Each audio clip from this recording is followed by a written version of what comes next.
Perfect. We've got a couple minutes left. It looks like plenty of people rolling in. One reminder is if you have any questions, make sure that you use the Q&A portion down at the bottom. So there's a chat and then a Q&A. The Q&A we will get to toward the end of the presentation here with Huntonpool and Dan with ElkShape. But if you want a question answered, make sure that you're using the Q&A function.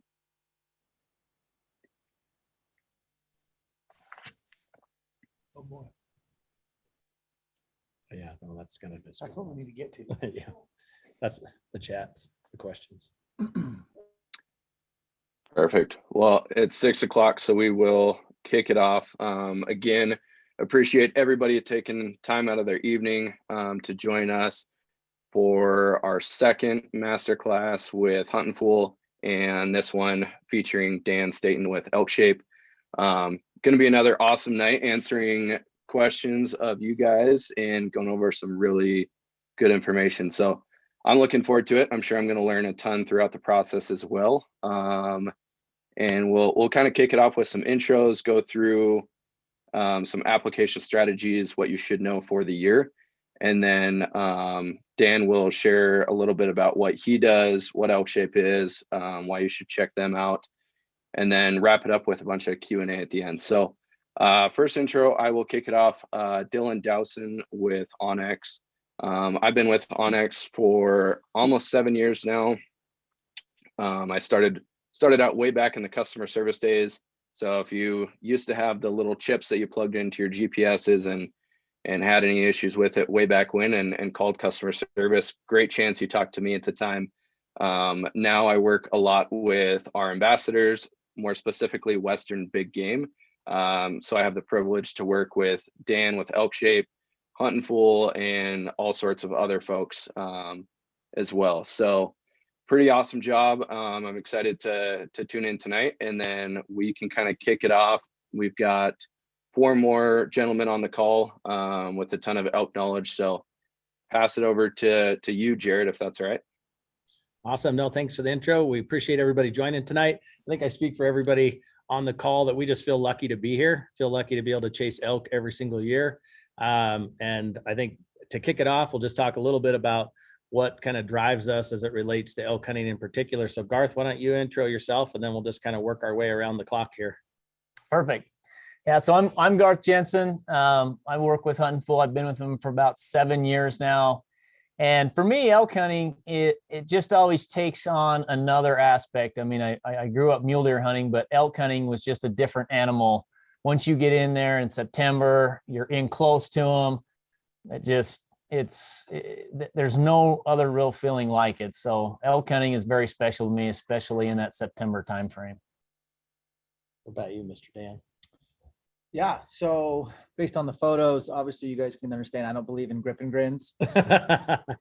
But elk hunting for me, I'm joking, is the greatest blessing to be an elk hunter or call yourself an elk hunter. You get to go chase bugles in the fall. And somewhere along the line, I figured out I could leverage that love for passion for elk hunting and make my whole life kind of better and elevate every arena of my life, including like faith and family. And so elk hunting is very, very special. And I think we all can call ourselves blessed to be elk hunters. Well said. How about you, Mr. Austin? I'm Austin Atkinson, live here in Cedar City, work full-time at the Huntonpool. I'm married, have 6 children, and I hope to take them on more elk hunts as they get older. Took my oldest on an elk hunt this year, her first, and we just had a great experience together in Nevada. So hope to share some of those experiences with you and help you plan some of your own elk hunts to remember. Yeah, it might be the cutest elk hunting picture I've ever seen in the world with him and his daughter out there in Nevada on a pickup leftover tag, which is a pro tip we can maybe talk about later. Jared Lyle, been with the Huntonpool for a few years now. I've been a member for about 20. It's something I believed in all along, because what we really want to do is help members go on more hunts with better information. That's why we love partnerships like onX, because you can't go in the woods without it. That's why we love partnerships like with Dan, because fitness does make a difference. And anyway, I feel blessed to be here, feel blessed to be a part of Huntonpool. And I definitely appreciate the fact that I get to blend the passion of hunting elk in particular. I love archery elk. From the first time I heard a bugle holding onto my dad's leg when I was probably 6 years old, I was hooked. I've been hooked for life ever since. I plan my entire fall pretty much every year around at least one archery elk hunt, and it's usually more than that. So anyway, we feel blessed to be here. We're going to dive in and get going on this. I think Dylan's going to outline a few of the things that might be of interest to get us started. Yep, appreciate it, Jared. And just a heads up for everybody on the call. I believe in the invite it said 6 to 7. We will be very lucky if we get out of here by 7, because there's probably going to be a lot of really good questions. Just so you know, we'll probably plan on going a little bit over if time allows and if the questions are coming in. Just a heads up. But yeah, I wanted to kick it off and remind everybody, if you're not already familiar, what our partnership with Huntonpool entails, what you as the customer benefits, gets out of that. So first and foremost, all onX Elite members get a free digital membership to Huntonpool. So what that entails, a digital membership, you'll get an e-magazine. So it's the same print magazine, just online. You can access it. I've read it on my phone, on the web, etc. Previous tag holder list, super cool, where if you draw a tag, you can find other folks who have drawn that same tag before, get in touch. Use that feature myself. It's very helpful. They've got a ton of other things, endorsed outfitters, a lot of hunt giveaways, notify you when you need to be applying, just all sorts of other things. So if you are an onX Elite member, you have access to that free, no additional charge. And if you're a premium member, I'd say upgrade to Elite. Obviously, you're going to get a ton of benefit there. Moving on, so onX Masterclass series.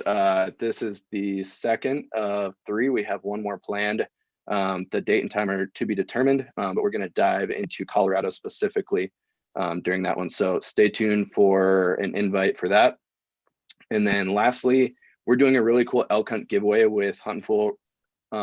Currently, it's already kicked off. The last day to apply for that is March 15th. So you have a little bit of time, but all you have to do to be entered for that elk hunt giveaway is be an onX Elite member and redeem your free digital membership to Huntonpool. So if you're an Elite member, no additional cost. If you're not, sign up for Elite, redeem your free digital membership to Huntonpool and get entered.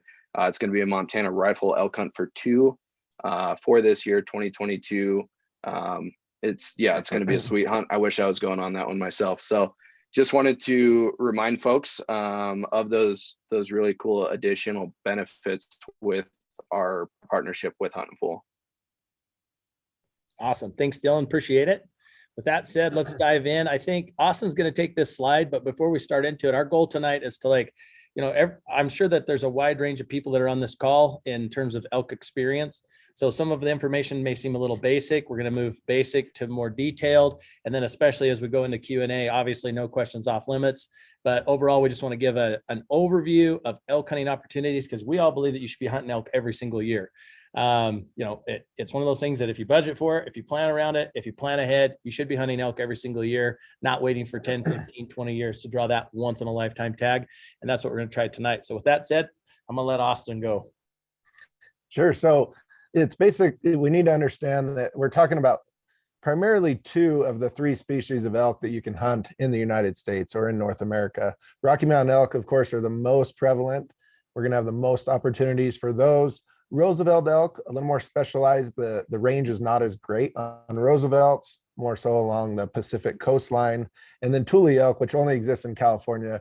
We're not going to cover that species tonight, but we want to break down the states so that you understand and you can put in a rotation on your calendar what states you can consider over-the-counter states or true states you can plan year to year. If you don't have anything in your schedule, you can simply pick up that tag and go hunting. We also have a category of short-term draw states, or say those states that take 1 to 4 years of building points and get that tag as well. But you can plan ahead and determine when you will receive your next short-term tag and put that in your long-term calendar as well. Now, long-term draw states would be more of your states where we're talking lifetime here. We're talking 5, 10, 20 years plus. Maybe something you shouldn't ask for time off yet. Don't plan on getting those elk tags, but let's talk about what states those are if you want to play the long-term game. Then we also have states that we refer to as like a raffle state. And this would be your extremely long shot tags like a Pennsylvania, Virginia, Kentucky. Those all have great populations of Rocky Mountain elk. They've reintroduced them and they're doing well, but it's very, very difficult to get a tag. So I consider that more like a lottery or a raffle. Never plan on drawing one of those tags. So as we go through these slides, we're going to take it state by state. But we're going to start with over the counter first and then continue on. Okay, we're going to kick off with Idaho Elk. Idaho changed their elk system a couple of years ago. Dan's a fan of it. I'm not a fan of it. But the only reason I'm not a fan is because now there's no real way to apply as a party. I tend to agree with you. I like the way it's allocated, but I wish that they would provide a party option so that you can take your kid or You can make plans. Right. Yeah. Right. Especially if you're coming from way out west. But Yeah. basically the way it works in Idaho, every single year, non-resident tags go on sale 10 a.m. on December 1, the year prior to the actual hunt. About 9:30, you start logging in. I think I saw numbers in excess of 24,000 in the Yeah, queue. 30,000. 30,000. Yep. Okay. 30,000 people in a virtual shopping cart. Idaho randomizes this list at 10 a.m. sharp magically, and you get assigned a place in line. And if you got a low number, you get a tag, the tag you want. If you get a high number, probably no tags at all by the time you get there. It is something that we typically advise people to try so that you at least have a guaranteed elk tag in your pocket. Again, it makes that number probably go even higher. It's still an over-the-counter elk tag technically, right? Yes. You're not getting anything super, super special, but you're elk hunting. Right, right, absolutely. And with the changes that they made, they did cut non-resident allocations in quite a few of the more popular units or zones. And by doing that, probably over time, the quality is going to improve. The quality of the experience should improve as well. So it is something worth noting. It is an over-the-counter experience, but it feels like a draw when you're in that virtual waiting room. So I guess that's me with Utah. So Utah's a little bit unique. They do have over-the-counter tags. Typically, Utah isn't known for their over-the-counter tags. They're just known for their once-in-a-lifetime limited entry bull hunts. But the way they break that down is they actually have two different types of elk units. One is a spike only, and those take place on Utah's limited entry zones that they manage for older mature class bulls or a higher bull to cow ratio. The any bull zones, typically those are either managed for lower populations of elk, or those units have a high number of private land acreage within them, or a little bit of both. I would say the only exception to that is probably the Uinta Mountains in the northern part of Utah. But access can be difficult into there, not necessarily from private land, but just vehicle access. There's a lot of roadless area. So for archery elk, what's kind of nice is that tag there you can use on either one of those zones. You can hunt an open or an any bull zone or an any elk zone, or you can hunt a spike only zone. Both of those, with the archery tag, you can harvest a bull or a cow. You just have to abide by the rules and regulations for what unit you're on or what zone you're on. Those are unlimited. You can buy those up into and during the actual season. So that's one really nice thing about archery elk in Utah. It's kind of one of the last, that in Colorado, for unlimited archery elk tags. But they do put a quota or a cap on the number of elk tags sold, and that's for residents and non-residents for muzzleloader and rifle. The any bull zones are 17,500, and the spike bull zones are 15,000. And once those are sold out, they're gone. And usually the any bull zones, they've been selling out when they go on sale within hours. The spike bull usually takes a little bit longer, maybe a few days, up to a week to sell out. But they're like any other state right now for over the counter. People are hungry for those tags. And so they're just going faster and faster every single year. One kind of unique thing about that is they don't have a non-resident resident quota on those tags they sell. So they can go to residents or non-residents, whoever buys them. So, but once they're gone for those rifle and muzzleloader tags.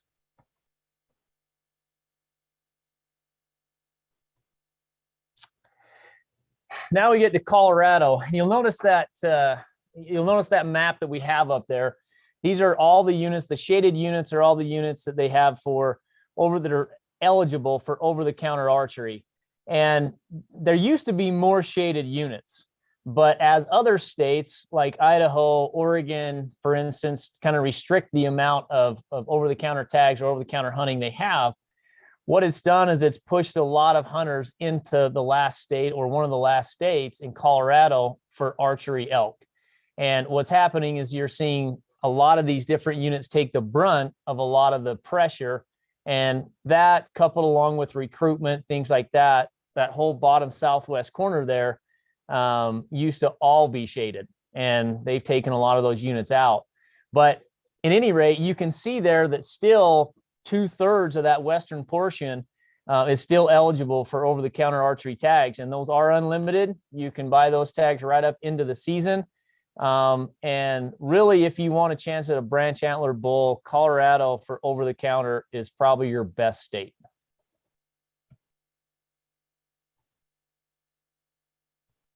And then I think we'll jump into second and third rifle. Is that fair? Yeah. Hey, Garth, before we do that, one thing too, I've heard you say many times when you're talking to members on the phone, I'll hop back here to the archery hunts real quick. Okay. A lot of those units you can still draw as a second choice. And so you can apply as a first choice for some of the limited entry units, apply for some of these that are going undersubscribed as a second choice, and get a tag and not burn your points in that manner. Yeah, that's a good point. That all those units I was talking about in that southwest corner, like 70, 71, 74, 75, 751, all those units down there, last year they could all still be drawn as a second choice, and 8081 was just removed this year. And there's a good likelihood that will be able to be drawn with a second choice. So that's one thing, just because they're taken off for over-the-counter archery, you're 100% right. They're still not off the table. And if you draw those second choice, you can still build a point for some of those limited quota zones. Got it. Okay, now let's move to rifle. So once you get over the counter rifle in Colorado, you'll notice that all of those units that we talked about that were out for archery are still included for over the counter rifle. A lot of that is because the over the counter rifle is for bull only, for the most part. And the archery is either sex for the most part when it's over the counter. So they had to separate that, but they still, I would say 3/4, if not more, of the western part of Colorado is open for over the counter rifle. Now they get a lot of pressure, and there's plenty of people to run into or to bounce off of, things like that. But man, there's still a lot of country out there that if you just put in a little work, little effort, e-scouting, leg work, boot leather, you can find some pretty good honey holes that will still hold some quality elk in there. But it's only second and third rifle, because all muzzleloader first and fourth rifle are all on a draw basis. A lot of those, though, you can draw with a minimum amount of points, even second choice as well. I'm fond of the muzzleloader hunt over there. It gets to the point where once you start putting in and building points, you really do start looking at these second choice options, and there's a fair amount of them that can be drawn in that second choice. And for me, the muzzleloader was always that good go-between. I'm still on an over-the-counter unit, so I still have plenty of archery hunters in there, but at the same time, I've extended my range, probably twice, doubled it, and there's less movement to get a shot on a bull elk, and it's right in the middle of September. So.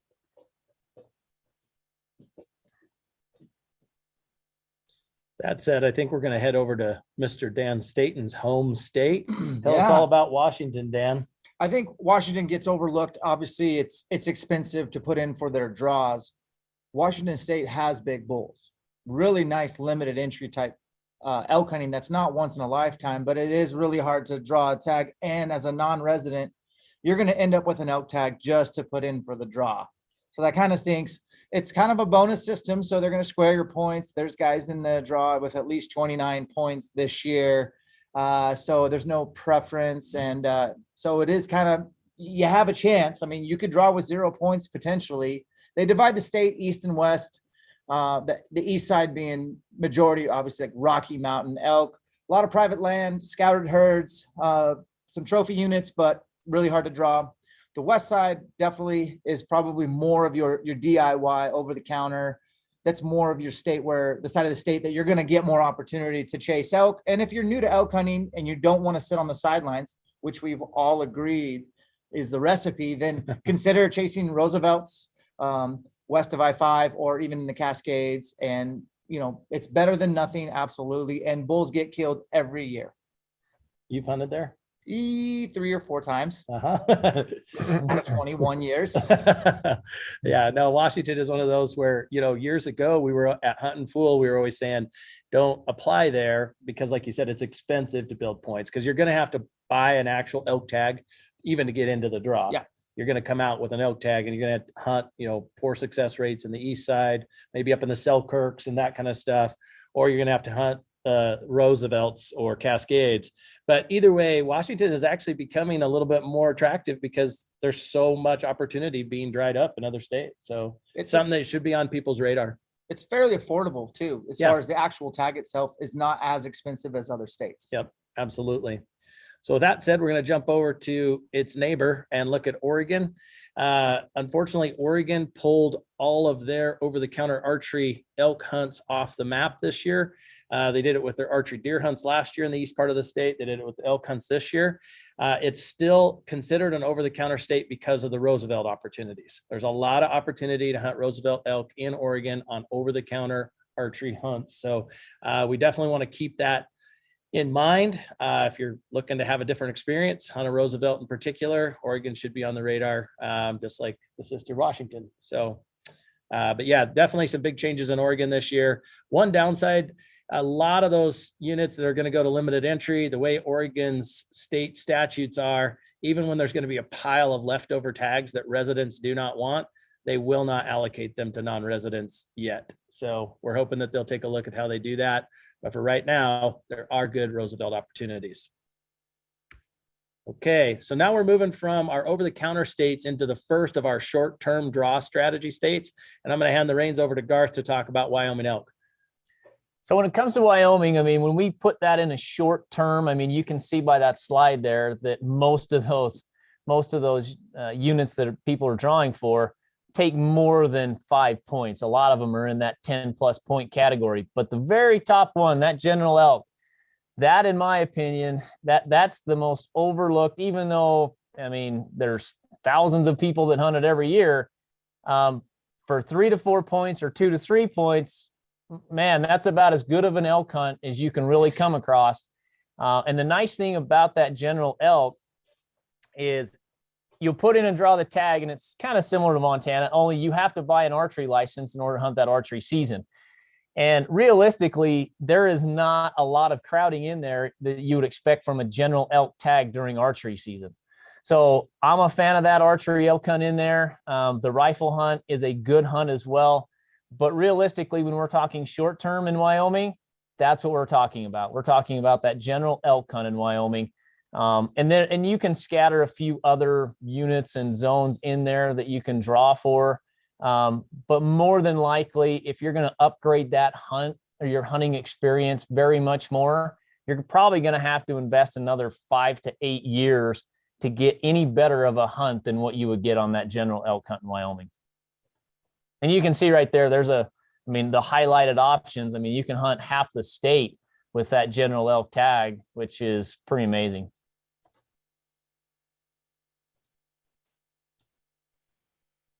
Okay, I'll jump in here on Montana. Just to kick it off, Montana is one that you got to have both eyes wide open to make sure that you don't miss an opportunity and mess up your draw. Montana has 2 separate point systems. They have a preference point to acquire the big game combo licenses, and then they have a bonus point system that's assigned to each species.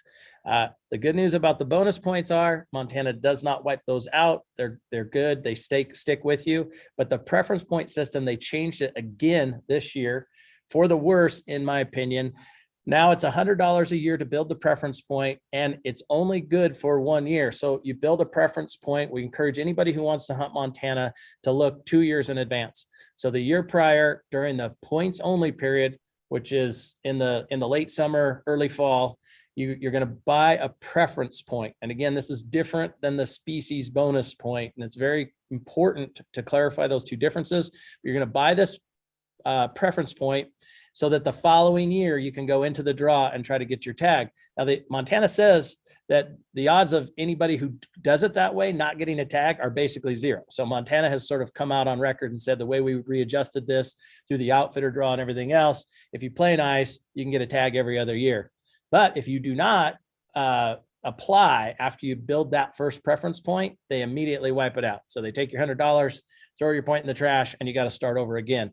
So Montana's a really sneaky one to stay on top of. It is a short-term draw because of that, right? So you can get a tag about every 2 years in Montana, the way it's currently structured, but you definitely have to be paying attention.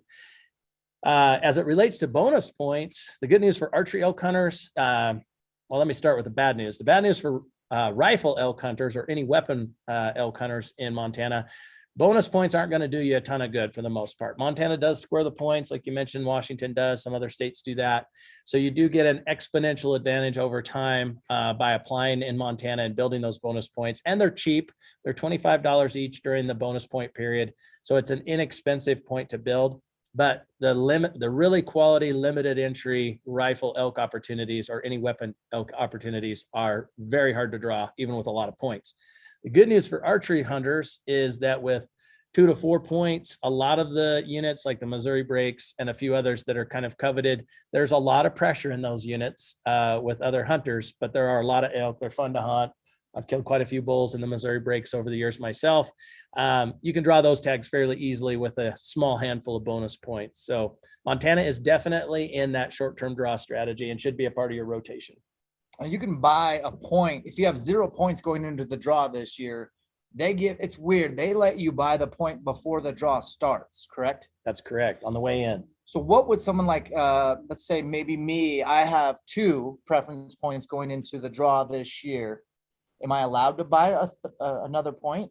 That is to be determined. Okay. Our contact at Montana Fish, Wildlife and Parks hasn't made that totally clear to us Curveball, yeah, okay. yet. It's messy. You know, they basically said, we're going to double down on this move and we're going to stick to our guns. So I don't know if that means you can or can't, but again, that what they said is that with 2, the way that they've kind of allowed people who are contracted with an outfitter to get an extra point, they basically said, if you've got 2, you're going to get a tag. And the way I read it was that there's no play in the game. Like if you contract with an outfitter, you are, like the way I read the language is you're going to be with that outfitter. So something to consider. Yeah, that's correct. If you are willing to go guided, that's a way to even accelerate the process even more and go hunt Montana more often, but you do need to actually contract with an outfitter and do it. Now, Jared, one question I had, just looking at that slide, maybe you can touch on this and make this more confusing of a state be less confusing. But when I look at it, it looks like 0 points. I got a better shot at getting that tag at 0 than I do 1. Yeah, and I'm going to see if I can muddle my way through this. Basically, Montana has an allocation that a certain number of tags that are allocated to people who have 0 points, which means you didn't buy one in the points only period, and B, you didn't mark that box going into the draw that I want to preference point. I want you to charge me the extra $100 going into the draw.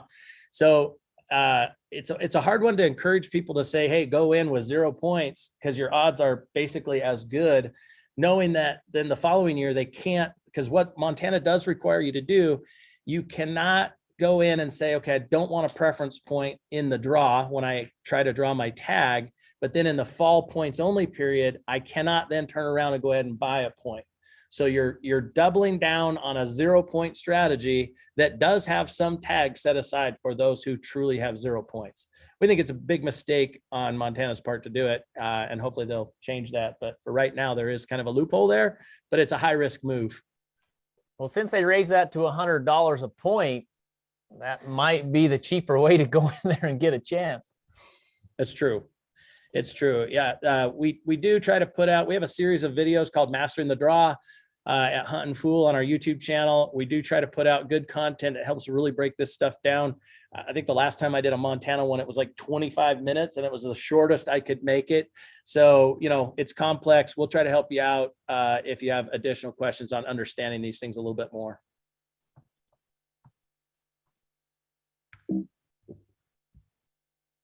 Okay, I think Austin's going to take this one. I love these long-term states. Some of them may turn to short-term because there is a random draw. So when you look at a state like New Mexico, that's a great state if you have an open hole in your schedule, even for this fall. It's totally random. There's no points, so we're all equal. And you have to front the license fee. So you've got to pay all that money up front on your credit card. If you can go put in for those hunts, that's either rifle, archery, or muzzleloader. You pick 3 choices and you apply. March 16th is the deadline. If you don't draw, they'll refund you most of the license fee. You'll end up losing your non-refundable license of $69 and $13 per species. So not expensive after they give you your refund. But New Mexico has everything from states where you're just chasing any bull to some of the best trophy hunting in the West. And you can pick those based on what draw odds you want to tolerate. When you jump down to Arizona, of course, they have some of the biggest bulls. All these states have great bulls, and that's why the draw odds are so tough. One thing nice about Arizona is there is a random chance. So half the tags to non-residents will go randomly, and the other half go in a preference draw, or those that have the most bonus points. You can look at the draw odds and see what your odds would be based on your point level, how many years you've been playing, but you could just get lucky your first year and draw a tag. Most of the better archery units, to be guaranteed, you say, how long of a strategy is this for me? We're looking at 10 to 17 years starting right now before you get into a lot of those archery units. Early season rifle or muzzleloader would be even more years than that. You do have to pay the $160 non-refundable license just to apply. Then it's $15 for your elk application. That application happens real early. So that happened a few weeks ago on February 8th. We're waiting on draw results for Arizona, but don't plan on hunting Arizona as a for sure, put it on the calendar. It's kind of a random draw state. Now you can look at the draw odds and say, I want 10% or 20% odds, and there's a hunt for you. And it's probably going to be in November with a bow. It's going to be tough. But you can do that if you want better odds and you want to spend the money and go to Arizona. Because it has great genetics, you could run into a big bull anywhere in Arizona, and that's why it's attractive to all of us that chase elk. When you jump to Nevada, theirs is a completely different. It's totally random, but you do get bonus points, and those bonus points are squared. So every year you've been putting in, you're awarded a point level, and they'll square that when you go into the draw, so you get that many extra chances. You're never guaranteed. Even if you have the maximum amount of points, we're not going to give you a tag unless you get lucky and draw. So what Nevada does, they take a $156 non-refundable license, and then it's $19 for your application to apply for elk. So it's a little spendy, kind of like Arizona. There's very few non-resident tags, especially archery. There's actually more rifle and muzzleloader tags for non-resident than there are archery. That deadline's coming up in May, but Nevada consistently produces some of the biggest bulls in the West. So if you want a chance at a true giant and you can stomach the non-refundable fees, definitely apply in Nevada every year. Last year, they also started in Nevada a first come, first serve opportunity. That's actually how I got my tag last year in Nevada. I knew the draw odds were long. I didn't plan on hunting Nevada anytime soon. But if you sit at a computer a lot, you can watch this first come, first serve list. Well, they will randomly populate all return tags. And if you're the first one to click on it, add it to your cart, it becomes your tag, no matter how many points you had. And they burn them, charge you the money, and you could go to Nevada. Now that's going to be short term. You got to have a flexible schedule because all those tags won't start until right before the season, and they'll get populated randomly throughout the season as it goes. But a neat opportunity to get in, and that's for all species in Nevada. I guess the only other state on there that would be long-term is Utah. That's extremely long-term. Yes. Yeah, but Utah's similar to Arizona, and they have a 50-50 split on that random and preference draw. But that one, unfortunately, even for the easiest tags to get currently, or the easiest archery hunts to get currently, I think it's a Wasatch, and that's 12 points. And then once you vault from there, it's like 15, 18, 20 plus. But yeah, it's a long-term state, but it's cheap to apply with $85 for the license and then $15 application fee. So if you're already applying in there, it's for something else, it's worth doing, but it's a long shot. I think what's important for us to share with you is oftentimes when we talk about elk hunting in the West, these long-term states will get brought up first. And we want you to realize there's other opportunities to fill your schedule, the states we've already talked about, before you just throw in for an Arizona and Nevada and sit and wait. We want you to go elk hunting every year. We want you to go hunting this year. And if you want to play the long-term game, let's do that as well. But there's no excuse to not get out and hunt this year. No, absolutely. Two other things I would touch on. One in Utah, being that if you do decide to take advantage of that over-the-counter opportunity that Garth outlined at the beginning of the presentation, you're already got the hunting license in your hand. It's only $15 to apply for one of the limited entry elk hunts. And they do, by law, all of Utah's best elk hunts have to have at least one tag go random in any given draw. So it's a great opportunity to, well, I shouldn't say it's a great opportunity. It's a lottery. It's a $15 lottery to take a shot at a great tag if you're already going to hunt it anyway. And see, I actually just went through this. I was down at Western Hunt Expo. We had a booth with Huntonpool, and to apply for the tags at the Hunt Expo, you have to buy your Utah license. And if you have to buy your Utah license, you might as well, you know, for that extra $15, apply for deer, elk. You know, I did several, but you know, if you're buying those once in a lifetime chances at the expo or applying elsewhere, for the first time ever, I actually just went through that process a couple weeks ago, and actually I was, being a Montana resident, I was pleasantly surprised how simple it was to go through the Utah process and get those apps in. It was pretty easy. Yeah, there's a lot of truth to that. It's a simpler state to apply in for sure. And then one other thing before we move off a long term, Arizona did change their hunter ed. What do you call it, Austin? What's the exact term? That's the Ethically Hunting Arizona extra point. Yeah. So anyway, they changed that this year. It used to be in person only. I drove all the way down there, took the course in person so I could get it. And now anybody can get it online for $300. It does give you a permanent point in Arizona for all species. So even if you draw out, you're always going to have that point sitting in each species. So it's worth noting in the long-term strategy.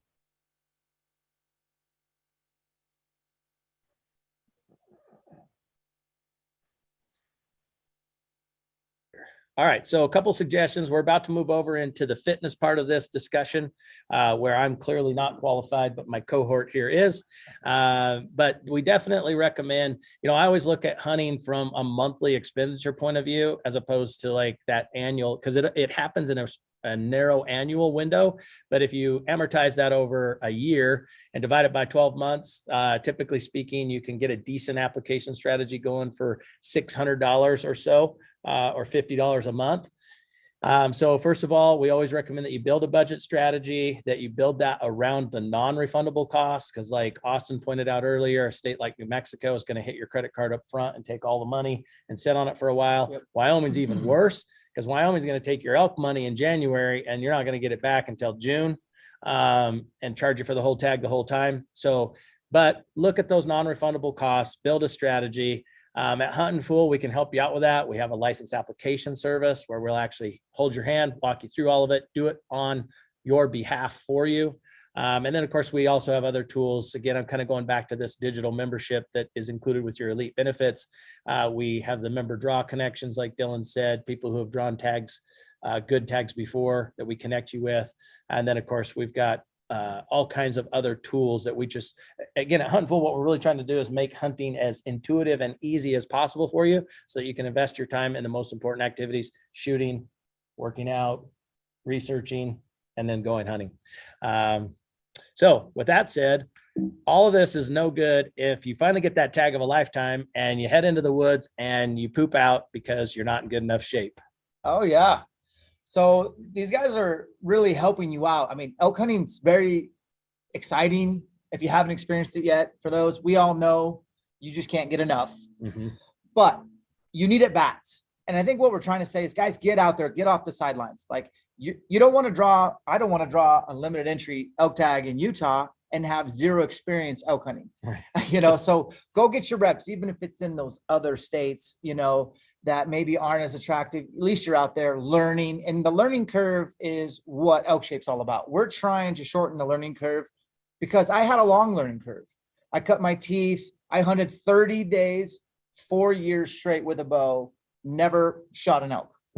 And it actually is a blessing in disguise. Similar? Yeah. Oh yeah, absolutely. I wouldn't take it back. I wouldn't trade it for nothing because it really drove me in the off season to work even harder. And that's kind of how this whole ElkShape thing happened. And I heard someone say, let's get into ElkShape. And I'm here to tell you, stay in ElkShape once you get into ElkShape. I love my dad to death. He's 65. He's my best friend. He gets into ElkShape every year. And he says at the end of the season, I feel great. I'm going to stay in ElkShape. And I've yet to see that happen yet. I'm not throwing him under the bus. I got nothing but love for my dad. But stay in ElkShape, friends. It's a lot easier by just making some disciplined decisions daily. So let's talk about it. September's finite. I don't know how many elk seasons Jared has left, and he doesn't know how many I have left. Lord willing, lots. You have sons, and I know you want to hunt with their sons. That's right. That's going to be special. That's right. My son's 5. I hope to hunt with his son someday. And in order to do that, we need to have a trajectory. And that comes down to your lifestyle decisions. Obviously, we're not going to soapbox and tell you what you can or cannot do, but it wouldn't hurt to watch what you eat, watch your weight, and to break a sweat a few times a week if you know that's going to help you elk hunt longer. Guys kill elk every year and they're out of shape, and they usually let me know about that, and that's fine. And that's not who I'm preaching. I'm preaching, are you going to be able to elk hunt for the rest of your life? I personally want to pack an elk out when I'm 80 something years old. That's one of my lifetime goals. Make sure what you're doing is sustainable. Like if you don't enjoy it, you're not going to do it. If it's something that's like, I'm going to start this diet tomorrow, there's a good chance it's not going to stick, for more than a couple weeks. So it's got to be something that you enjoy, kind of. It's got to be something that maybe you can do with friends, like have a peer that you meet at a certain time. You're not going to let each other down. And you got to do it because you owe it to the animal. You are not hunting elk in your backyard. You're literally going to their backyard. You're on their turf. You're on their terms. And I think if you ultimately want to have the most enjoyable time out there, show up in ElkShape. And it just comes down to prioritization. Best practices. So consistency is king. You will fall off the bandwagon. You're going to have weeks where, like, how many weekends have you been home in the last month? 0. Exactly. It's really This is my 7th weekend in a row on the road. I knew that. Something ridiculous. It's very difficult to get workouts in when you're in hotels, Airbnbs, traveling, airplanes, trains, planes, automobiles. So you're going to have to make it. You have to like literally schedule it into your daily planner. You're going to have to probably eat out and, jump right back into good eating practices as soon as you get back home, because it's almost impossible to eat clean on the road, especially if you're at shows, you're talking to people all day or doing webinars. And so ultimately consistency is king. So you're going to have some ebbs and flows, but don't let that deter you and don't let that take the wrong path. Get back on the right path, which is staying in ElkShape. Weakness priority. I think we all are guilty of working or focusing on the things that which we enjoy, the things that we're good at. So if you're like Jared and you're really good at marathon running, okay, maybe not the best example, but if you're really good at riding an e-bike around the Baku facility is what I'm really good at. That's it. Bottom line is just focus on what you don't like. Put it at the top of your list. I personally love running, so I don't do a lot of running. I love hiking. All those things kind of come easy to me. So I spend more time working on the things I'm not good at, like strength training, or if I had to, swimming, things I don't really enjoy, but they really make me better. So don't focus on your strengths, focus on your weaknesses, make them a priority. I said functional, just make sure you're doing stuff that's actually going to transfer in the field. We as elk hunters are actually professional elk hikers. you always have a backpack on and you're always trying to get into elk, trying to locate elk. And so the name of the game is to have a good metabolic endurance base. You got to build an engine up. So we suggest that you do conditioning. We also suggest you backfill with strength. If you're going to do some strength, because we do want to lift heavy elk quarters off the ground, get them back to the truck so we can have our first cold beer, you need to learn how to do a basic squat, a basic pull, a basic push, and a hinge at the hip where you use your hamstrings, your butt, your lower back. Those are your mountain muscles. So maybe don't worry about how big your arms are and focus more on your functional capacity, your work capacity. Find your weakness, make it your strength, and do functional exercises. I feel like you're preaching to me, brother. I'm not. I'm not. Ouch. I'm kind of hurt right now. For nutrition, I don't really want to talk a lot about nutrition. I'm not a registered dietitian. I know that nutrition is not the sexiest topic, but I think we owe it to tell you elk hunters, look, do you want to pack around an extra 20 pounds in the mountains? No, you certainly do not. And your backpack already weighs what? 40, 35? 35, 40 pounds. And then what if I put a 20-pound weight vest on top of that? You could do it. Like this one. You can do it, but you won't enjoy it as much. So if your motivation is to, hey, I need to drop 20 before elk season, then the acronym, it's not an acronym, but the letters I wrote is eat meats, vegetables, nuts, seeds, some fruit, little starch, zero sugar. Meats, vegetables, nuts, seeds, some fruit, little starch, zero sugar. So just real food. If you can dig it out of the ground, pick it out of the tree, we're asking you to, if you go to the grocery store, stick to the perimeter and just eat real food. That's not really advanced advice, but it actually goes a long ways. And I've never seen anybody overeat on spinach. You know what I mean? I've never seen, hey man, you need to back up on that spinach. You're eating too much. No. So the real foods are what you're supposed to be eating. Eat a rainbow a day. That's just going to ensure that you're having fruits and vegetables at every food encounter. Diets die. So don't ask me about, should you do the carnivore or should you do the keto or should you do the whatever the next flavor of the month is? I can't tell you what to do. I would only do what works for you and that you can sustain over a long-term trajectory. And lastly, run all your decisions right now going forward through your elk filter. Is this ice cold beer going to help me get to my goal of getting an elk this year? It might. But is skipping this workout and staying up late, watching this Netflix, binging on this series, because Netflix's number one competitor is sleep, is losing sleep going to help me recover from the workout today so that I can do it all over again tomorrow? So just prioritize elk hunting, leverage the heck out of it. It's a gift. It's a blessing. Leverage elk hunting. That was my, I think that's my last slide. That's really my message, is that stay in elk shape once you get into elk shape. Well, one thing that I'll say, oh, no, it Oh, I isn't. have more. Yeah, I come on, probably keep preaching. Preach on. So a lot of guys will ask me about, like, should I just specifically backpack train for elk hunting? And that's a good place to start. But you guys on the East Coast or the Midwest, and even me, I live in Washington at 2,200 feet. Altitude affects me, and I consider myself in decent shape. I still have to get to the mountains fairly early, a day or two before the season starts, just to acclimate. And then that doesn't mean that I can go chase elk at 13,000 feet at timberline and feel my best. I'm probably going to get a headache. I'm probably going to have to back off. So there's not a lot of advice I have for you on altitude training other than that, get in the best shape you can, show up early, and listen to your body. As far as should you backpack train, maybe you should. Maybe it's a weakness. But I don't think the mountains reward you having a specialty. In fact, I think the mountains punish the specialists. So if you're a really good runner, but you can't squat your way out of a wet paper bag, you're in trouble. I would have a variety of exercises in your menu or in your repertoire and try to be good at a lot of things and not great at one. Like, I want you guys to work towards being a really well-rounded athlete. And I don't think the mountains will be able to punish you as much.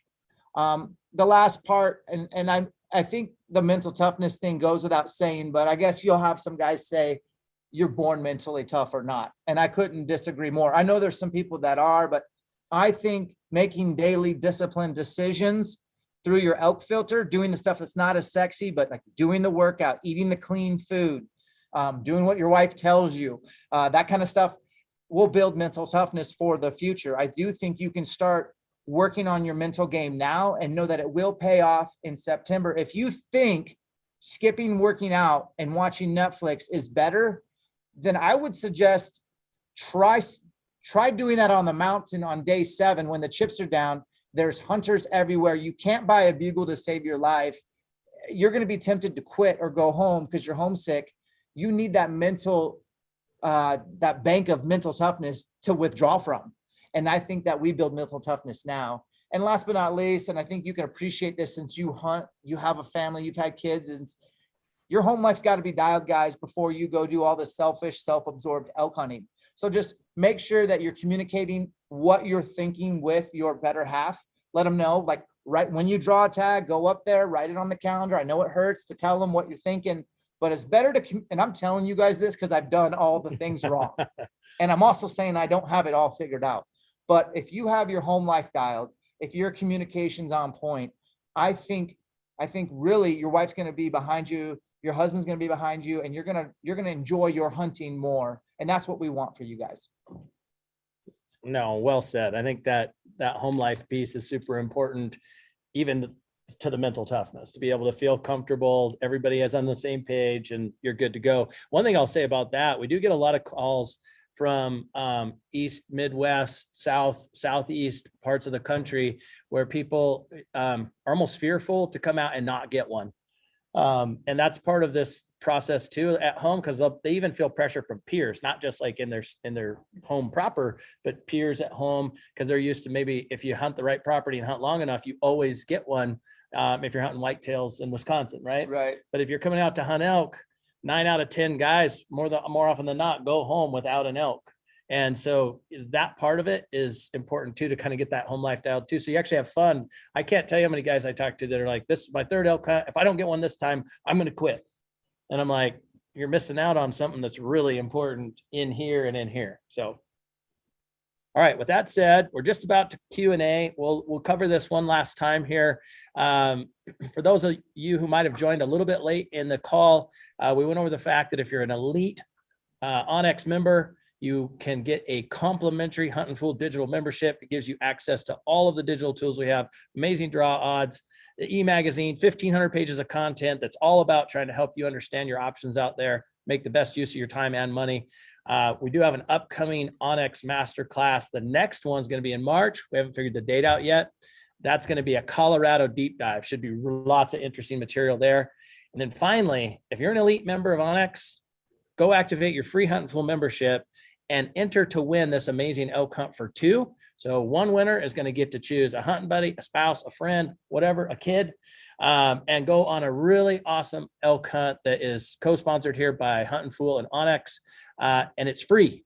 Like I said, all you got to do is be an elite member, activate it, and go over to Huntonpool, activate your Huntonpool digital membership, enroll for the elk hunt giveaway. And we're going to give that away March 15th as the last day to enter. So with that said, yeah, there's a little slide on there I should have left on. It is a $22,000 value. It's a great hunt with a good outfitter. All right, let's talk a little bit about the Onyx hunt shirt giveaway, Dylan. Perfect. So yeah, I'll touch on this real quick, and then Dan, I also want to chat very briefly before we get into Q&A about where you guys are, what you're doing, how people can follow along, and yeah, possibly see you guys in person coming up shortly, or the years to come. So yeah, we're gonna give away 50 shirts for those of you still on the webinar. Appreciate your guys' time. Obviously, lots of great information you're soaking in. I have seen a bunch of comments, questions. We're gonna get to a bunch of those. I've seen a couple come up pretty regularly though. This will be this recording will be also on onX Hunt's YouTube after. So you can check it out later, blasted through a ton of great information that you're probably going to want to sift through with a little bit more of a fine-tooth comb, maybe revisit at some point when you go to apply to those states. It will be on our YouTube after. But yeah, 50 shirts we're going to give away. We will post the link on how to enter that in the chat, probably a few times throughout from now till the end with Q&A. Just as a quick thank you for sticking on, and yeah, we appreciate your guys' time. So jump on to, actually before Q&A, I'm not sure what the next slide is here, but Dan, Jared, where are you guys? What are you doing? how can people see you guys in person and get their butts worked and dive in a lot deeper on what you guys just left off with? Yeah, Dylan. So we're doing the second ElkShape camp of 2022 here in Utah. And we partner with Huntonpool this year to have these guys at our camps. Our camps are designed to crush the elk hunting learning curve. Like I mentioned, mine was 4 years. How long was yours? I feel like it was for a bow. I feel like it was forever. I mean, I killed a few elk with a gun, but with a bow, I like 6, 8 years. Yeah. And that's honestly pretty typical. So before you quit or give up, and this is also a camp for folks who've had some success, but maybe not consistent success. And we've built a camp around those that are hungry for information on e-scouting. So we bring Mark Livesay from Tree Line Pursuits to break down how to nerd out on e-scout. A lot of the folks just can't get boots on the ground and need to step up their digital tech game. And there's a lot of amazing tools. We bring in Jeff Bynum to cover physical fitness and discover that elk hunting is expensive. So you better have a plan. And it's not getting any cheaper, friends. I can promise you that. Obviously, we cover the nutrition and the fitness, the training, the mindset. We also bring in Phelps game calls so that you can learn how to make elk vocalizations, understand what the elk are saying, and kind of know what to say, when to say it, and sound pretty decent. We bring Joel Turner in so that you can learn the proper shot process, shot IQ. His son just won the Vegas World Championship, so his systems are pretty well proven. He's changed my life completely on my archery game. So we bring Joel in to help kind of dial in your game when it's crunch time. So it's a really fun camp. It's 3 days, and it's fun that there's a lot of different subject matter experts. You're drinking from the fire hose, and it's really up to you what you do afterwards with the information. Love it. And you have a couple left this year. Are those sold out?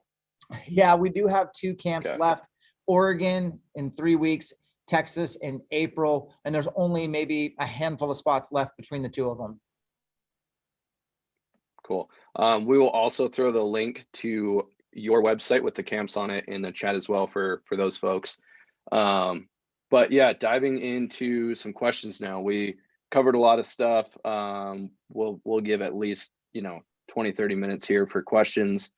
Any on your guys' end that are front and center, or ones that you guys want to tackle first? Yeah, we have a couple up here that what we're trying to do is take the volume, the ones that are getting the most volume. One of the questions is overall elk herd numbers and opinions for Montana. Obviously, that's a really loaded question. Montana's a giant state, and it changes as you move east to west and north to south. But quite frankly, the northwest portion of Montana, the elk herd numbers are definitely not what they were in the heyday. There's still plenty of elk to be had. I've got a lot of friends who are consistently successful in the brushy, steep, nasty part of Montana.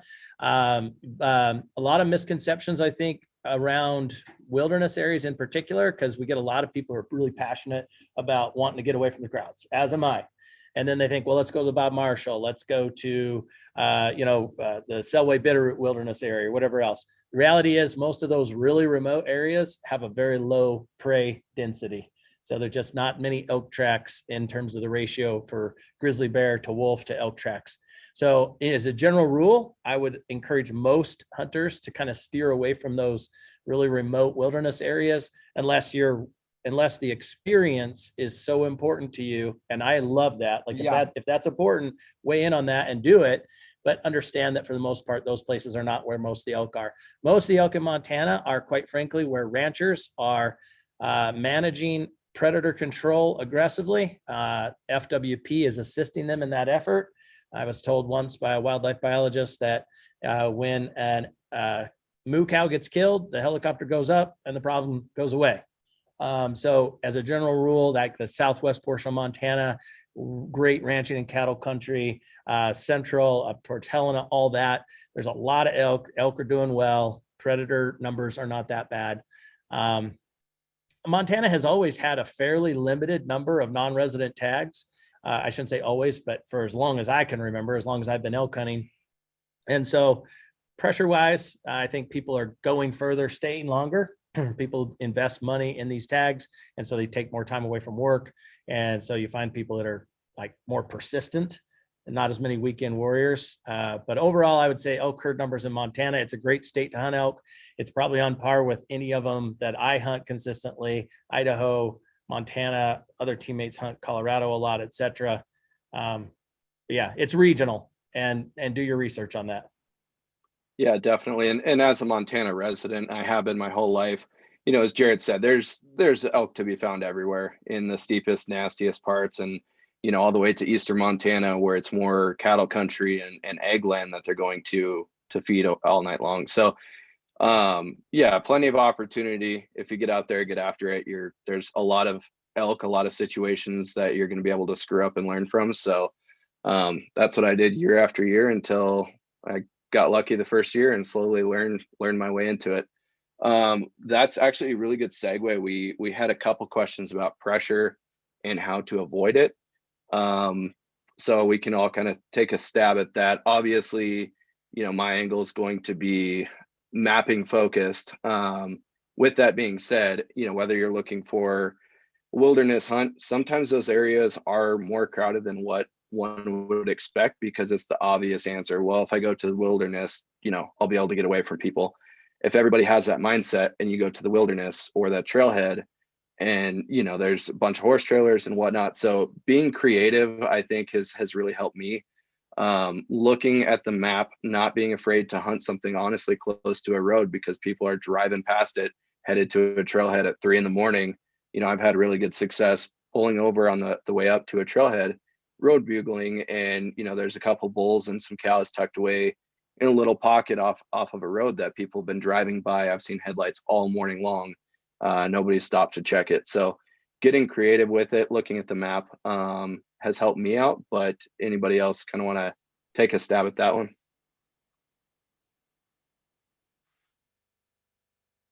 Well, I was going to say the one thing that I've learned is when I'm trying to lose people, I try not to be afraid of hitting a dead end and then picking up where I left off and trying something different. I mean, it sucks sometimes, especially when you get two miles in, you're just like, man, I'm already in here. I should be out of people.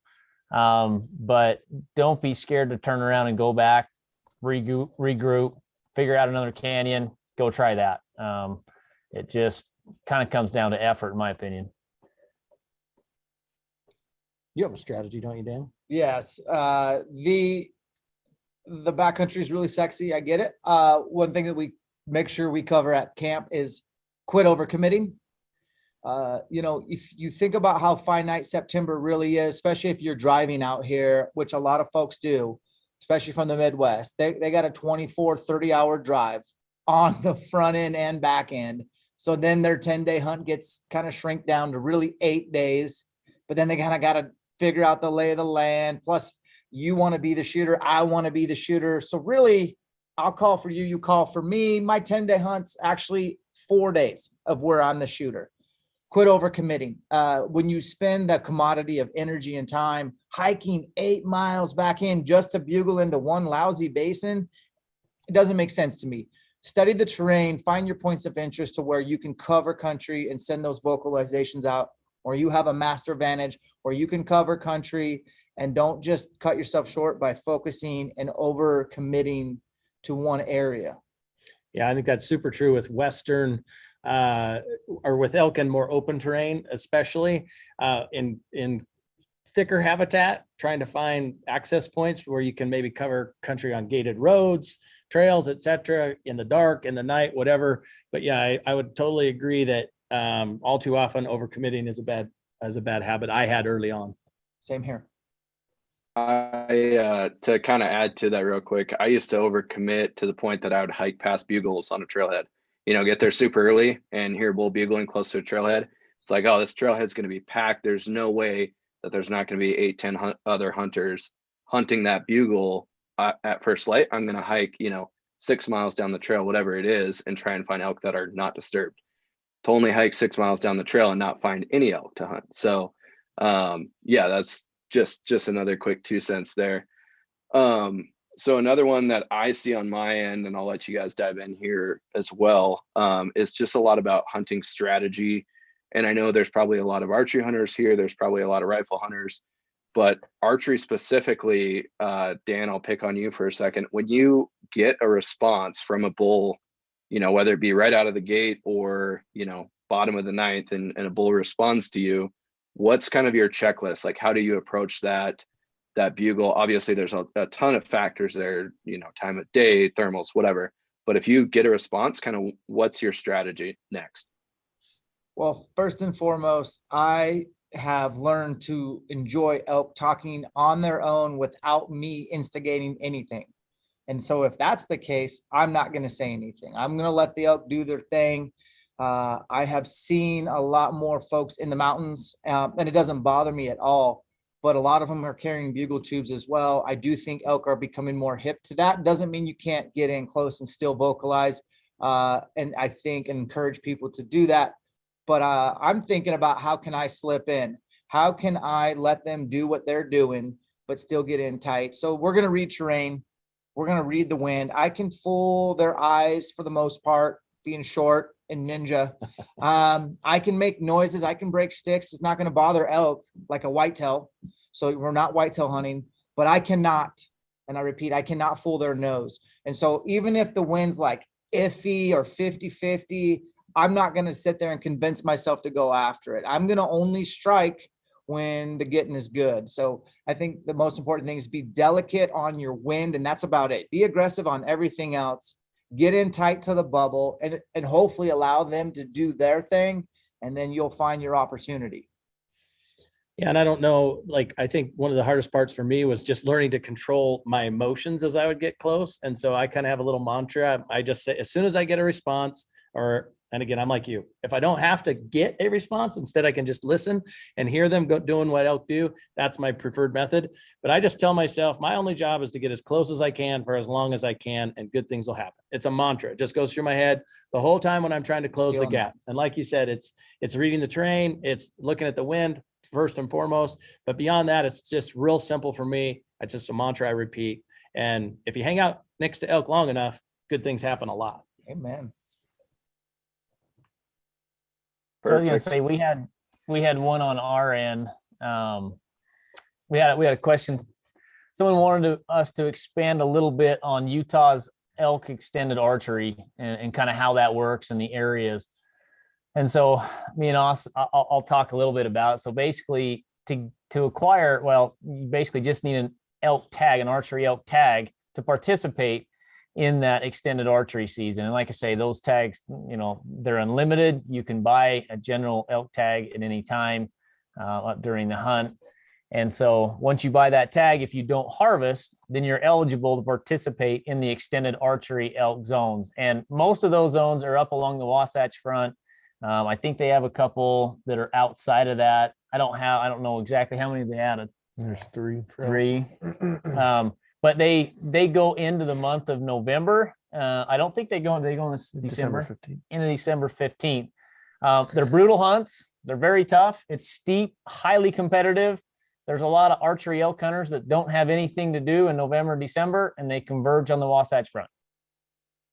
Would you agree? Yep, I think that's a great point, and we've brought that up a few times tonight about strategy. If you don't draw a premium tag, I'll say, you got to look at these opportunities where you're in a good area, but you're maybe at the wrong time of year or with a lesser weapon. And Utah's extended archery is one of those cases where you can hunt. It's not the rut. You're not going to hear bugles, but you are hunting elk. You're learning their habits and hopefully able to spot them and get in close. So a neat opportunity. If you don't have anything to do late season, you can extend your season for sure. Yeah. Another question we had was, how do I pick between Colorado or Utah over the counter? Garth, what's your opinion on deciding which is the best opportunity for you? In my opinion, if you want a branch antlered bull, it's Colorado. There's just so many units that you can hunt. There's so many opportunities, and you realistically do have a shot at a pretty nice bull. I mean, you can go, and have a great trip over there. The one thing I would say, it's typically more crowded. A lot of the units, and I touched on this earlier about the spike only options, A lot of the spike only units that you can archery hunt in Utah, they receive pressure, but not to the point a lot of these over the counter archery elk units will receive in Colorado. I would say about half on average, depending on some of these units. If you can select a zone that's not, in close proximity to say like some heavy populated areas, and kind of get away from that. Yeah, spike or a cow, you could be stalking elk every single day, legitimately. And so I would say it kind of comes down to what that individual wants. If you don't care if it's a branch antler bull, I think you got a better shot harvesting an elk in Utah on the over the counter. If you want a branch antler bull, I would rather go to Colorado than pick the any bull units in Utah. So we had one here relating to weather. So how does weather affect your strategy? Example, the hot weather last year in Colorado. And I mean, we saw it in Montana as well. It was pretty abnormally hot. But one of you guys want to tackle that one? What's your strategy during abnormally hot weather or maybe a cold spell? How does that change? Well, I guess I'll dive in here. Am I muted? No. First of all, I mean, you can't control the window that you have, generally speaking. You've got a window to hunt elk and you got to make the most of it. So pouting, definitely I would rule out right out of the start, even though I've been very guilty of doing plenty of hardcore pouting. Just for a few minutes. Yeah, for a few minutes. But, elk are still going to be elk no matter what. If it's close to the rut, they still have to, they're still going to rut on some level. If it's pre-rut, post-rut, they still got to eat. They still got to sleep every single day. I try to adjust my schedule more and more into the elk schedule as the weather, especially if you're talking hot weather in particular, they're going to spend more time up at night. They're going to bed down earlier in the day. They're not going to move around as much during the day. So that means I also have to be willing to forfeit my nice comfy bed and maybe instead spend a lot more hours pre-dawn, post-dark, lurking around in the brush with them so that I have that window of little bit of opportunity first thing in the morning, last thing in the evening, or even if they get up in the middle of the day, I'm not back at my camp, like sleeping just because I'm pouting. I used to once in a while. Instead, I'm going to sleep next to where they are, again, close as I can for as long as I can. And then ultimately you just hope to be able to take advantage of the little windows they do give you. But I think being nocturnal borderline and really adjusting your schedule to theirs is one of the most important things for me. That's well said. I do think it's not going to change. I do think we're going to start experiencing more hotter Septembers. So you do need to figure out how to adapt. For me, I've never really shot an elk over water till this year. That was the first time I've actually had to make that part of my strategy. The thing that Jared said that I want to tweak slightly is even if it's not hot or it's raining, but if you as a hunter leave the woods and hunt your way back to the truck, you add that up over the course of 7 days, that's 7 1 hours that you have really squandered. You need to get okay with hunting and like literally hiking out in the dark. It's almost like, and it will come. I used to be scared of the dark, totally not afraid to admit it, wasn't comfortable, way past that now. So if you can just stay in the game while most guys are hunting their way back to the truck, you stay with that herd and you might get a more dependable thermal and be able to make a more aggressive move and add that up over 7 days, you might get your opportunity.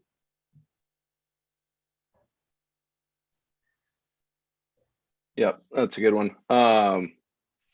Garth, Austin, do you guys have a couple others? Yeah, we got a couple others. So we had one question come in. They were curious how you go about deciding between the general, I believe the general units in Wyoming once you've got that tag.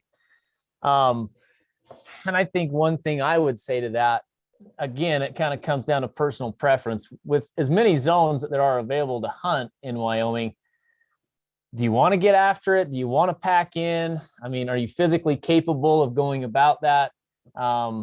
That's one thing that I always preach on is I can control the type of hunting I get into as far as the terrain. If I like backpack hunting, if I want to stay in a wall tent, I can control that. You don't very often get to control what the elk do. So the first thing I do is I look at those units and zones and decide what experience which one is going to hold better for me. And typically I'll go there. The other thing I would say is it's going to be due to public land, obviously. Most of that country, if it has good public land, then you start to weigh, all right, is it a pack-in hunt, or is it a truck day hunt, things like that. Typically, you always hear the western side of Wyoming, that's kind of that just down below Yellowstone and kind of over in the Sierra Madres. Those are two popular public land areas that I think right now have good elk populations. And over on the western side, you're going to have a lot more roadless country, a lot more backpacking in. It's going to be a little bit rougher, a little bit steeper. A lot of that country down in the southern part in the Sierra Madres. That country down there has a little bit more road access, heavier timber, probably a little bit easier to get around, but they've both got their challenges. But I mean, there's plenty of other country out there that if you want to get out in some of that desert climate and look for something out there, you can certainly do that. But that's my 2 cents on it, I guess.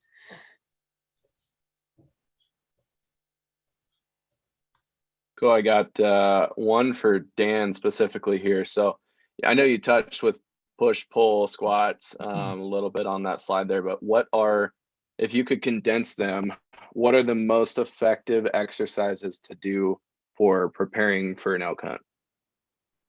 Well, you're definitely going to have to get your cardiovascular, your endurance. It is a marathon of elk hiking. So there's no denying that having a good metabolic engine, what you decide to do to create or build the work capacity is up to you. I personally blur the distinction between weights and cardio. So you'll never see me doing chest, back, try like body weight training and then segregating that over to 20 minutes on the elliptical. And if that is something you do, that's cool. It's better than absolutely nothing. I completely get that. But I like to mix in the dumbbells, the barbells, the pull-ups, the calisthenics, what have you, at a higher rep with no rest. Basically cross training, if you will, to where I'm getting both strength and conditioning and getting the most bang for my buck.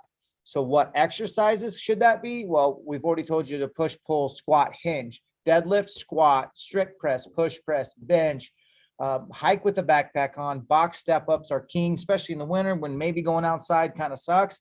Then get yourself a box or a plyo box, put the weight in your backpack, do step-ups with a barbell, dumbbell, whatever external load, your 2-year-old, I don't know, whatever you got at home, but work with what you got and just try to win the day. Just try to break a sweat and try to be consistent. And then over time, progressively overload.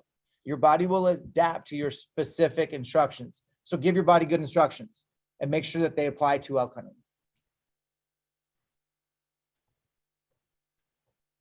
Love it. Garth, Austin, you guys got any more on your end? Yeah, we got another one over here. We had one person ask about the secondary draw and the primary draw in Colorado.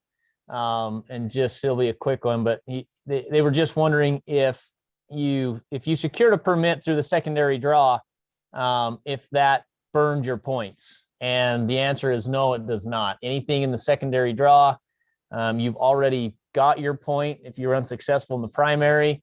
And then in the secondary draw, anything you receive in that or can draw in the secondary draw, it's basically a free tag.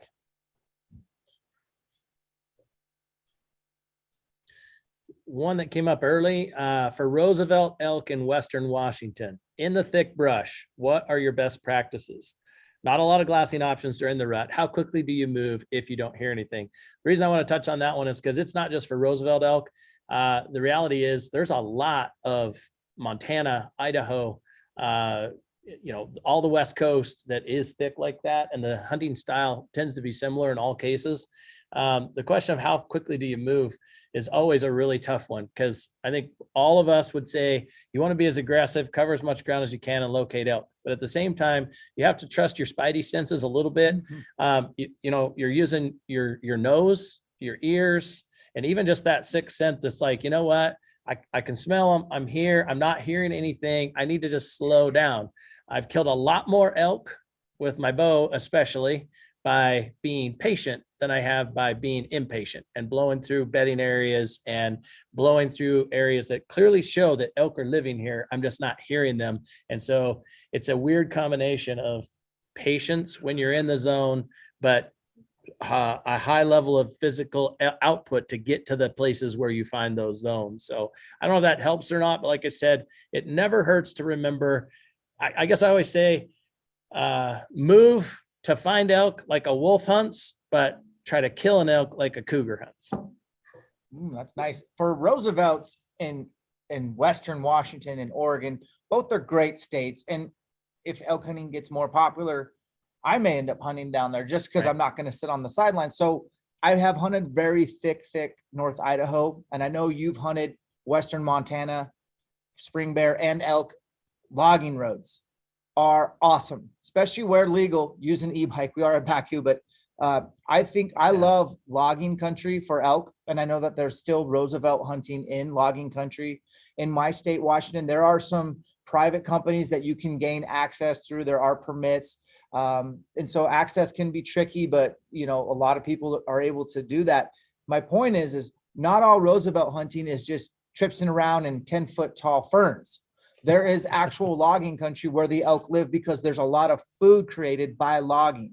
And I'm very pro logging. So I think that that's something to consider is you can still glass in Roosevelt country as long as it's logging country. And then if you are going to be in the thick, nasty stuff, you do need to realize that it is going to probably end up being a vocalization game or some sort of slow play game that you're talking about, which isn't always the fun, exciting bugle fest. But man, is it deadly when you do a cold call setup proper with the wind in your face and those elk sneak in and you see them before they see you. Yeah, and that's actually a really good segue. And part of your response there, Dan, answers this question here, but we had a good one come through. What's your tactic when you're not seeing or hearing? More specifically, we'll say hearing anything. Obviously, it's one thing to go out there and bugle into a basin and get 3 bulls down in the bottom to fire up and to work the wind and to hunt those bulls. But when you're not hearing any elk being vocal, what is your kind of go-to of like, how do you find them? I struggled with this for years, still do. If they're vocal, it's like, hey, game on, let's go make a play on these elk. But if you're not hearing anything, and again, I know you kind of touched on this in that last response, but do you have anything additional for that? Yeah, so cold calling is not my favorite, but it does work historically. And there's some nuance to cold calling. And by saying cold calling, I should define you're making sounds in an area that looks probable, and you're basically speculating that a curious elk is going to come check you out or sneak in. And so then you have to identify how would they travel to these sounds that you've created and where should you set up based on that. So it is nuancey. I don't have it figured out. I've had it work unbelievably well. And I've also been caught with my pants down many times because it's just kind of lost interest. And then there's an elk staring at me. So patience does pay off. I'll tell you what, friends, for me, I will find elk because finding elk is a prerequisite to killing elk.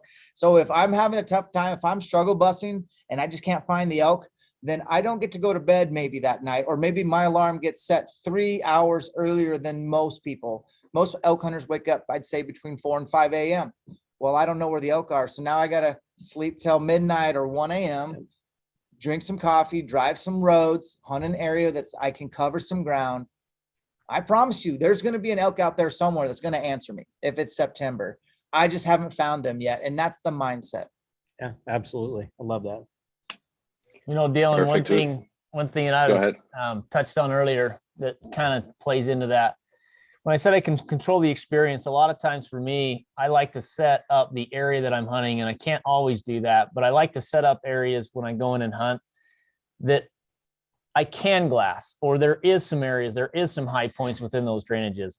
So I know full well that there's going to be some cold days throughout that archery hunt. Like there's going to be some days nothing's firing, but I still want to have a backup plan. And if I can select an area that I'm hunting in that gives me the availability to glass, look over some canyons, jump up on those high points and cover country with my glass, that's just one trick that I've used in the past that's sometimes will work out for me. For sure. Good to have that as a backup strategy if you need it. So we've got about 5 more minutes here. We'll tackle a couple more questions. Another one that came up is just e-scouting tactics. I know that's a very wide net, where we could spend another 2 hours, diving in specifically on e-scouting. But with that being said, just kind of a brief overview on e-scouting tactics, if anybody wants to jump in there. So mine would be have multiple plans, just like Garth said. And Dan was alluding to early on, don't overcommit. And on top of that, if I'm e-scouting, especially if it's a new area, I can devote all my hours into e-scouting one mountain range or one section of one mountain range, get there and there's no elk, it's overcrowded, there's nothing there. So I think building multiple e-scouting strategies, having like an A, B, C, D, E, F, and A is the one that looks most promising based on what I'm looking for in the hunt that I'm looking for on the map. And if that one doesn't work, maybe B is 5-mile drive down the road and check that one out next. So again, it really kind of dives back into not overcommitting, but within those, having multiple strategies, multiple plans. Like I said, we could spend another hour on what to look for. But Dan or any one of you guys want to dive in a little bit and give kind of a 10,000 foot overview of what you're looking for on a map? I'll just add one little detail that I think is way too often overlooked. I did it all the time. Finding good elk habitat is pretty easy from an e-scouting point of view, but all too often I would not diagnose how I could get in and out the best way and not end up being my own worst enemy, especially if I'm going to go in 2 hours before daylight and ruin an entire basin below me because I'm trying to get there too early or whatever, as opposed to finding a better route to get in where I know my wind isn't going to be an enemy to me in the dark. This is true for rifle hunts as well as archery hunts. But the other part of that is, especially now, so many of us are mobile packers and we want to go in and we want to stay a couple of nights. And that is one of the things I see people constantly screw up. They go in and they camp right in the middle of the elk. They camp somewhere on a ridge where there's scents blowing down into a basin that's full of wallows all night. So for me, two of the things I'm really looking for when I'm e-scouting that I think are often overlooked: how am I going to get in and out in the best way without being my own worst enemy? And how can I stay in there in a way that I'm going to have the least amount of disturbance over the next couple of days? Yeah, I'm sure the guys watching can relate to this. We're talking about don'ts. So don't be that guy who did awesome, dropped some pins, studied their onX, and forgot to download their maps before they went to the field, or they didn't download enough offline information. And you're the guy on the side of the road standing on 1 foot trying to get 3 bars to download a map. So do your e-scouting and then make sure you secure it to your device, because I've probably been that guy before. Yeah, probably. Yeah. Yeah. And I would say to add on to that, save more than what you think you'll need, because you never know. Every time. Your plan A, B, and C might not produce, and you're looking for a plan D and you don't have any map saves. So now you got to drive an hour back to town and save them. So yeah, as long as your phone has the storage, you can save as many maps as you want. I have hundreds. So yeah, no, that's solid. Anything else, Garth, Austin, or you guys there? Do you got another couple? Oh, actually one just popped up on my screen here. Youth hunters. I know I actually just listened to a podcast on youth hunting and the opportunities out there from Huntonpool. So I, without diving in too much, I would urge people to find that podcast and listen to those. I believe it's broken in between youth under 12 and over 12. Is that correct? Yeah. Cool. So yeah, tons of deep dive information on that. And also, even thinking about that for e-scouting, I know Isaiah at Huntonpool last year did a whole e-scouting video specifically on elk, I believe, using onX, what he's looking for, what he's not, marking wallows, marking things with aerial imagery, etc. So definitely find that one on YouTube, as well as several others I know we've done in the past. I think there's one last interesting question that popped up here. Personal favorites. If you only had 3 to 4 days to hunt elk, would you hunt pre-rut, peak rut, or post-rut? I think all four of us should answer that one. Dan? So we're assuming that the post-rut is, I mean, that's so vague. It could be, I don't know. I see where I see what you're doing there, guy. Whoever asked this question, I see you and I'll raise you. None of those would really be a preference to me. I mean, they don't, like, one doesn't stick out more than the other. 15 years ago, I would probably take my time off third week in September like everybody else, because that's the peak of the rut. I'm not so convinced that that's the thing anymore. But if you're going to make me choose, I'm going to go as early as they'll let me, probably the first beginning of September. I'm going to hunt those elk.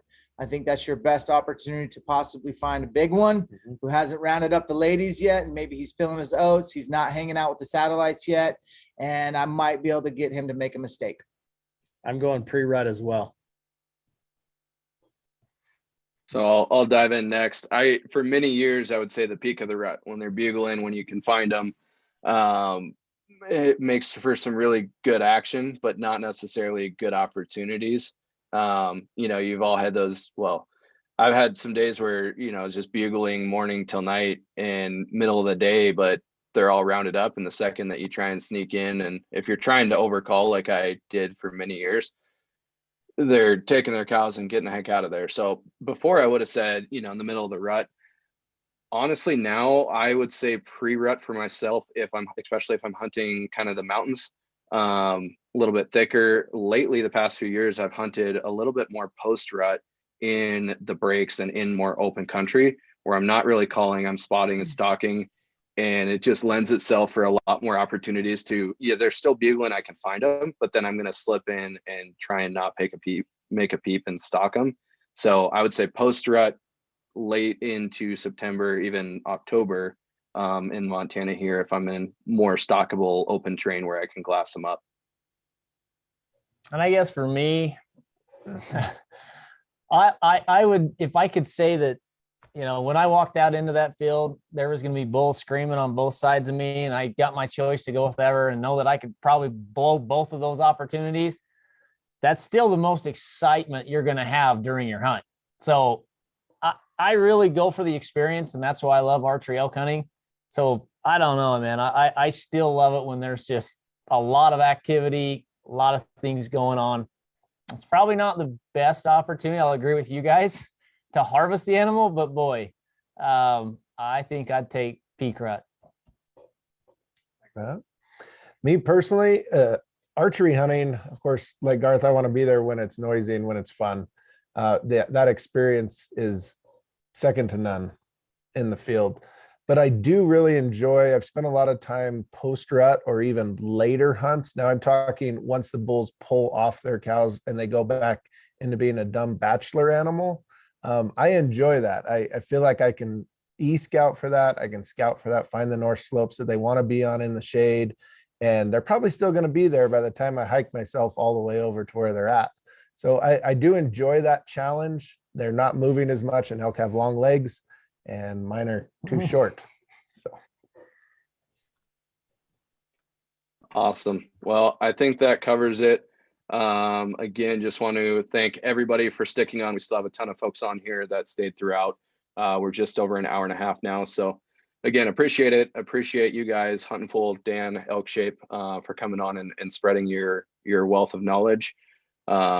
Wish I was there to endure the workouts and the shooting and whatever else you have to teach this weekend in Utah. But I'll catch one here soon, I promise. Any last thoughts, closing words from you guys?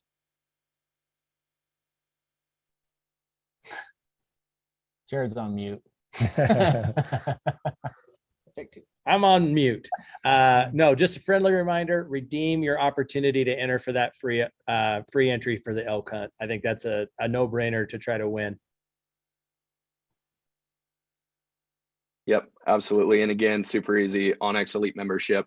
Redeem your free Huntonpool digital membership, which you're going to want to do anyways if you haven't already, and then you get entered. So super simple. And again, thank you guys very much for your time, and stay tuned for the next one coming up. Oh, one last thought. I apologize, just forgot.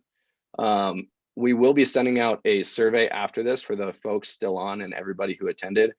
We want to know, like, is this helpful? Do you want to see things done a little bit differently? What more do you want us to touch on? What less do you want us to hit, etc.? So definitely watch for that, fill that out. We want your input, and we look forward to doing a bunch more of these. So thanks, guys, and I will chat with you guys later. Thanks. Thank you. Thanks. Have a good night.